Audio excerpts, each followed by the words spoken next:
Assalamualaikum warahmatullahi wabarakatuh. Perkenalkan, nama saya Rasman Nur Habib, NIM 12180213862. Saya adalah salah satu mahasiswa agroteknologi dari semester 3 kelas A. Tujuan dari pembuatan video ini adalah pemenuhan tugas dari mata kuliah fisiologi tumbuhan. Baiklah, pada kesempatan kali ini saya akan membahas tentang unsur hara. Materi yang pertama adalah pengertian unsur hara. Unsur hara adalah unsur-unsur yang diperlukan bagi pertumbuhan tanaman. Apabila unsur tersebut tidak tersedia bagi tanaman, maka tanaman akan menunjukkan gejala-gejala dan pertumbuhan tanaman akan terganggu. Adapun fungsi umum unsur hara adalah sebagai penyusun jaringan tanaman, sebagai katalisator atau stimulan, sebagai mempengaruhi proses oksidasi dan reduksi tanaman, membantu mengatur kadar asam, mempengaruhi nilai osmotik pada tanaman, dan yang terakhir adalah membantu pertumbuhan tanaman.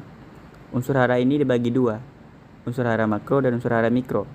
Tetapi selain unsur hara makro dan unsur hara mikro, ada juga unsur-unsur tertentu yang diperlukan juga oleh tumbuhan tertentu, atau biasa disebut dengan unsur hara tambahan.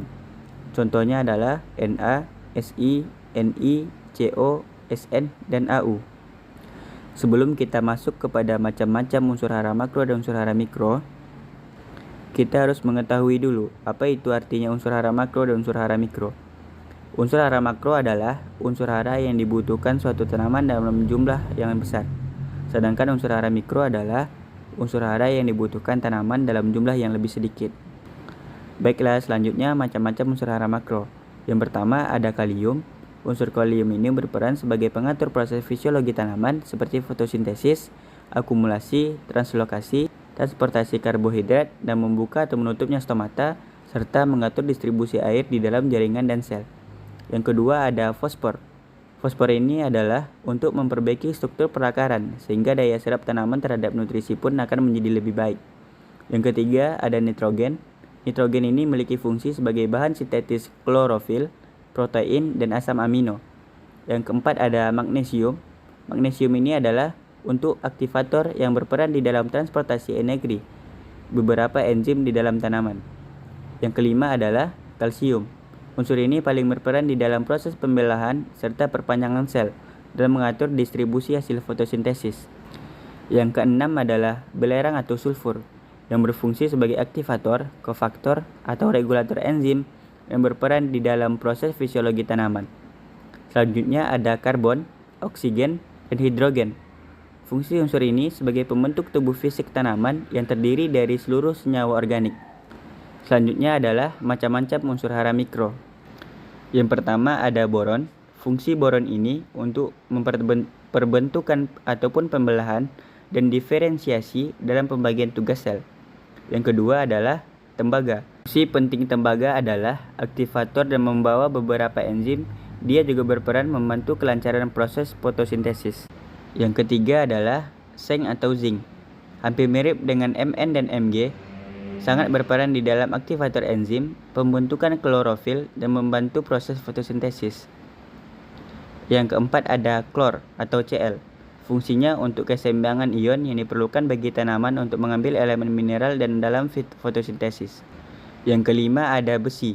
Besi berperan di dalam proses pembentukan protein sebagai katalisator, pembentukan klorofil, serta berperan sebagai pembawa elektron pada proses fotosintesis dan respirasi. Selanjutnya ada molibdenum. Molibdenum ini bertugas sebagai pembawa elektron untuk mengubah nitrat menjadi enzim. Yang terakhir ada mangan. Mangan ini adalah berperan untuk sintesa klorofil. Selain itu berperan juga sebagai koenzim, sebagai aktivator beberapa enzim respirasi dan dalam reaksi metabolisme nitrogen dan fotosintesis. Baiklah, materi yang terakhir adalah mekanisme penyerapan unsur hara. Yang pertama ada intersepsi akar. Intersepsi akar ini adalah akar tanaman hidup tumbuh memanjang dan menerobos partikel-partikel tanah sehingga terjadi kontak akar dengan hara yang ada di larutan tanah maupun hara di bagian tanah yang lainnya. Yang kedua ada aliran massa. Aliran massa ini adalah pergerakan hara di dalam tanah ke permukaan akar tanaman yang terangkut oleh aliran konvektif air akibat penyerapan air oleh tanaman atau sebagai air transpirasi. Yang terakhir adalah difusi. Difusi ini adalah proses pergerakan hara di dalam tanah dari yang berkonsentrasi tinggi ke bagian yang berkonsentrasi rendah. Baiklah, demikian penjelasan yang dapat saya sampaikan. Lebih dan kurang saya mohon maaf. Assalamualaikum warahmatullahi wabarakatuh.